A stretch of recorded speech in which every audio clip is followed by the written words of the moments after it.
నీ యొక్క దివ్య రూపం నా హృదయములో ప్రతిష్ఠించు అనడానికేమో నమ్మకమైతే, అనంతమైనటువంటి విశ్వంలో ఉన్నటువంటి సంపద మొత్తం నా అధీనమయ్యేటువంటి విధంగా, నాకు అనుకూలముగా ఉండేటువంటి విధంగా చెయ్యమని ప్రార్థించడమే చమకం. వేద మంత్రములకు మహానుభావులు అనేకమైనటువంటి విశేషములతో పూర్వంలో చక్కగా తెలియచేశారు. మహానుభావుని యొక్క దివ్య స్వరూపం అచింత్యం అచింత్యం చ అప్రమేయం చ వ్యక్తావ్యక్తపరం చ యత్. అచింత్యం, ఈశ్వరుని కూడా మనం ఎంతకాలమైనా చింతించలేము, అంత గొప్పవాడాయన. ప్రమేయం చ వ్యక్తావ్యక్తపరం చ యత్. సూక్ష్మాత్ సూక్ష్మతరం జ్ఞేయం పరమేశం నమో నమః. ఈశ్వరుని యొక్క విశ్వ విరాట్ స్వరూపం మీద ఉంటుంది, సర్వవ్యాపకత్వం మీద ఉంటుంది. ఈశావాస్యమిదగుం సర్వం, ఈ లోకమంతా ఈశ్వరుని చేత సంకల్పింపబడినదే.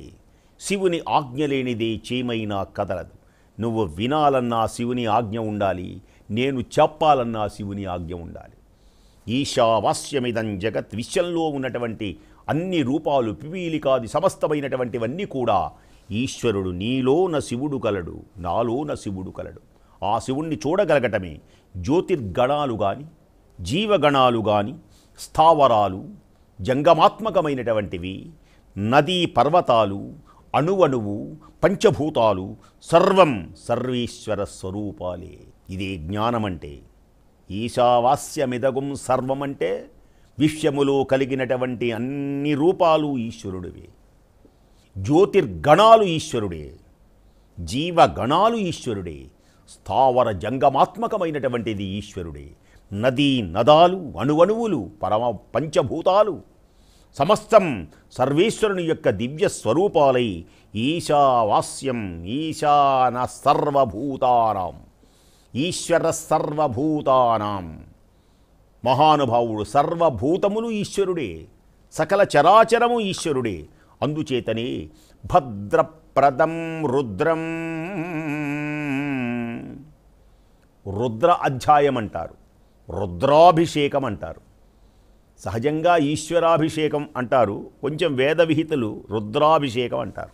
మనబోటి వాళ్ళేమో ఈశ్వరాభిషేకం, శివునికి అభిషేకం అంటాం. వేద విహితమైనటువంటి వాళ్ళు ఏం చేస్తారు అంటే ఆపదాన్నే రుద్రాభిషేకం లేదా శతరుద్రీయం, రుద్ర స్వభావాన్ని వర్ణిస్తుంది.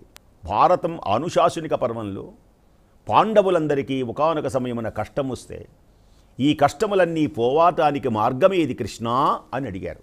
నారాయణుడు మొట్టమొదటగా బ్రహ్మదేవునికి ఉపదేశం చేస్తే, ఏ శివతత్వాన్ని దివ్యమైనటువంటి ఆ బ్రహ్మదేవుడు ఉండి పేరు కలిగినటువంటి మహర్షికి ఉపదేశం చేస్తే, ఉండి ఉపమన్యుడికి ఉపదేశం చేస్తే, ఉపమన్యుడు అని పేరు కలిగినటువంటి మహర్షి దగ్గర శ్రీకృష్ణుడు శుశ్రూష చేశారు. శ్రీకృష్ణ భగవానుడు ఇద్దరు గురువులు ఉన్నారు ఆయనకి. సాందీపుడు అని పేరు కలిగిన ఆయన, బలరాముడు, వీళ్ళందరూ అక్కడ కలిసి చదువుకున్నారు. కుచేలుడు, వాళ్ళందరూ సాందీపుడు అని పేరు కలిగిన మహర్షి దగ్గర చదువుకున్నారు. అలాగే దివ్యమైనటువంటి మహోన్నతమైనటువంటి ఆ బ్రహ్మదేవుడు ఉండి అని పేరు కలిగినటువంటి మహర్షికి ఉపదేశం చేస్తే, ఉండి ఉపమన్యుడికి ఉపదేశం చేస్తే, ఉపమన్యుడు దగ్గర శుశ్రూష చేసి శ్రీకృష్ణ భగవానుడు పొందితే, ఆ శ్రీకృష్ణ భగవానుడు స్వయంగా ఆయన నోటి నుంచి వెలువడిన అమృత భాండం, ఒక భగవద్గీత ఒకటి, ఈ శివ సహస్రనామం ఒకటి. ఇది మహాభారతంలో ఉంటుంది. భగవద్గీత కూడా మహాభారతంలోదే, శివ సహస్రనామం కూడా మహాభారతంలోదే. ఈశ్వరుని యొక్క దివ్య వైభవం మొత్తం నమకచమకాలలో ఏ ఏ విధమైనటువంటి వర్ణన చేశారో వేదం, ఆ వేదములే శ్లోకాలలాగా తెలియచేశారు. అందుచేతనే నమః, నమస్సులతో నిండి ఉంటుంది కనుక దీనికి నమః, నమకం. నమకం అని పేరెందుకు వచ్చింది? నమః, నమో నమో నమో నమో నమో నమో పదే పదే నమో నమో నమో అని వస్తుంది. నమః సోమాయ చ రుద్రాయ చ నమస్తామ్రాయ చ నమః నమః నమః, పదే పదే నమః, నీకు నమస్కారం, నీకు నమస్కారం, నీకు నమస్కారం అని ఆ ఈశ్వర విశ్వ విరాట్ వైభవాన్ని, ఆయన యొక్క దివ్య స్వరూపాన్ని అణువణువున వర్ణించింది కనుకని, నమస్కారము చేస్తున్నారు కనుకని దాని పేరు